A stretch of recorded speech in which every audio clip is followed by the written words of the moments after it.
What's going on? Welcome back to the channel and part 2 of Cab Rehab. Let's get to work. Alright, first up we have the official Arcade1up light up marquee. I went with Arcade1up even though they were a little more expensive. I wanted to match the other cabinets that were going to be right next to them.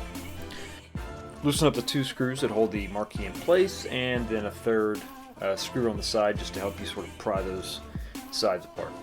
You've also got the 2 screws in the back that go through the monitor board and actually into that what would be a speaker support panel on a 3rd generation cabinet. Is just a small skinny piece of wood for these 1st generation. Once you do that, you can pry it open, pull out the marquee, and then you can see where someone had used the wrong screw and actually split this piece.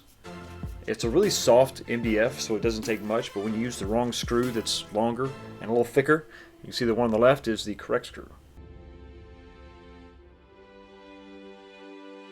Inserted the piece properly with the correct screws. A little bit of wood glue also to kind of help keep things together. Installed the H panel on top, and with the wooden dowels pre-installed, we can go ahead and feed the wire through the back for the LED light, and then gently pry apart the sides and allow this to sort of slip in. Put you a little Loctite on the screws. Helps sort of draw that in and keep things tight. Also wanted to zoom in here so you can see when you have screws going into metal threads, you can do this. You can only draw this in tight, and the reason I point that out is because other marquees from other manufacturers do not have that option.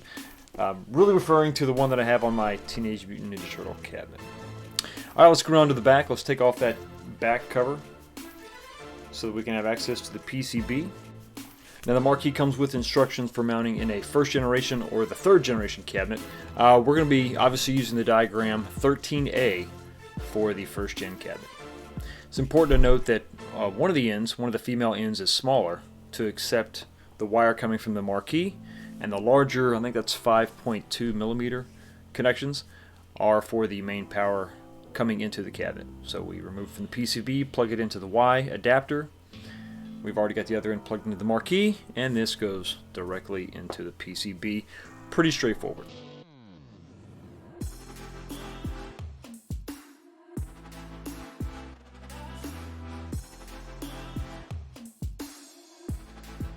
Alright, the moment of truth, let's test it out. Now this marquee is going to have an on-off button directly on top of the marquee. Different from the 3rd generation cabinets because we're not tied into that power switch that turns on the entire cabinet.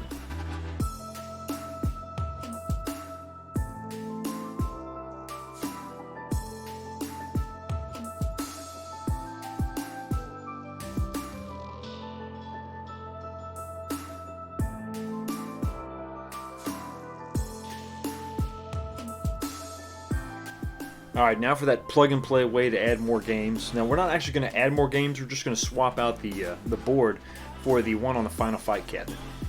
This is going to give us a total of 7 games, not the 12 that you're going to get with the Legacy cabinet, but that's close enough. And this is something you can pretty easily do yourself.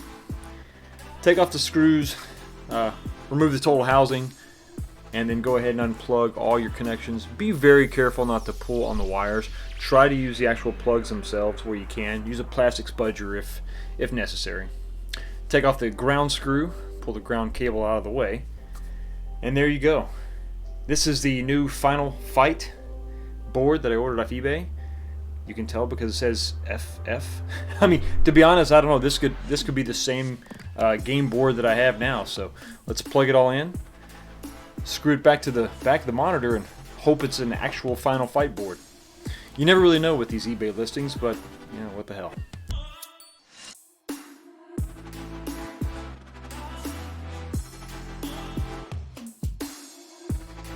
Alright, that's a good sign. The board does power up. So fingers crossed that this is the right game.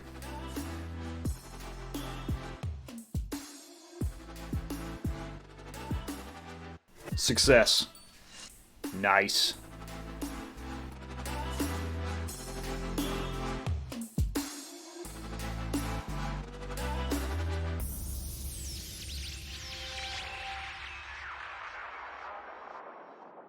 Okay, now I also wanted to do a little subtle visual cue, something that lets you know that this is a multi-cab or a dual-purpose cab, for lack of a better term. So I thought that I would actually take the 2-button configuration that is present on the Final Fight cab and sort of highlight that by changing the color of the jab and strong punch buttons on this cab. From the pictures that I've seen of the Final Fight cab, we're going to change the red button to white and then the white button to purple. Alright, so to really get in here and disassemble these micro switches, you want to be careful. Use a small pry tool, and you can remove the micro switch without having to pull all your wires loose.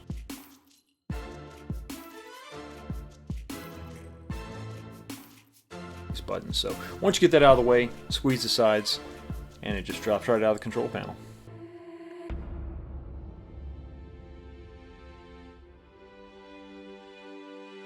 So we're just going to take the white button and move it over to the first position there. Reinsert the limit switch, and you're good to go. Alright, so when you order your new buttons, there's an important distinction to make with the stock Arcade1up buttons. Now, the red button is a stock button that came on my cab, and the blue button is one they ordered off eBay, and it is a newer style. It's completely different in regards to the micro switch itself, so we can't just put it in place and reinsert our stock micro switch. When ordering stock Arcade1up buttons, make sure you know what you have in your cab. Here I'm just pointing out the difference between the limit switch that I have, the early version, maybe the first actual version, and then the limit switch itself on the newer cab. This is out of a 3rd generation, the TMNT cab.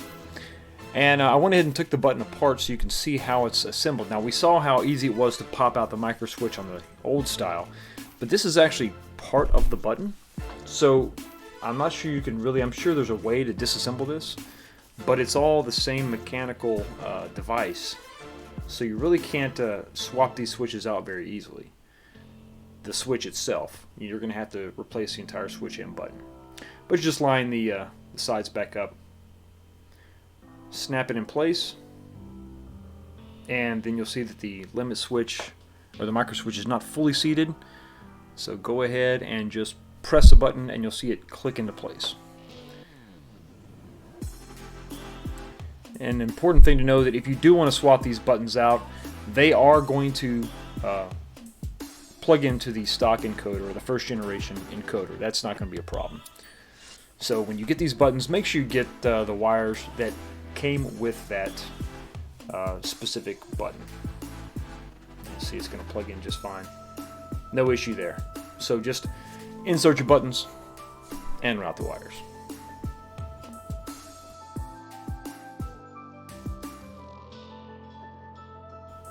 I'm just taking some time here to wrap up these wires, keep this sort of nice and tidy with some electrical tape. Go ahead and reinsert or reinstall the cover. And with the board in my hand, looking at this color combination, I'm going to be honest with you, I'm not really feeling it. I think the purple would go better with a black button. Instead of white and purple, I think I'm going to change out that white button to a black one for sure. I think that's going to look better. One last modification to compete with that Legacy cabinet coming out is going to be a coin door sticker.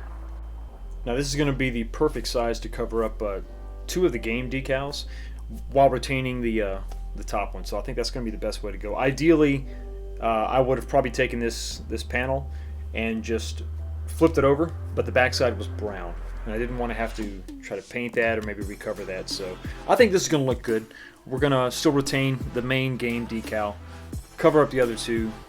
Once again, I'm just finding center here, and start at the top, work your way down as you peel off the backing paper, and voila.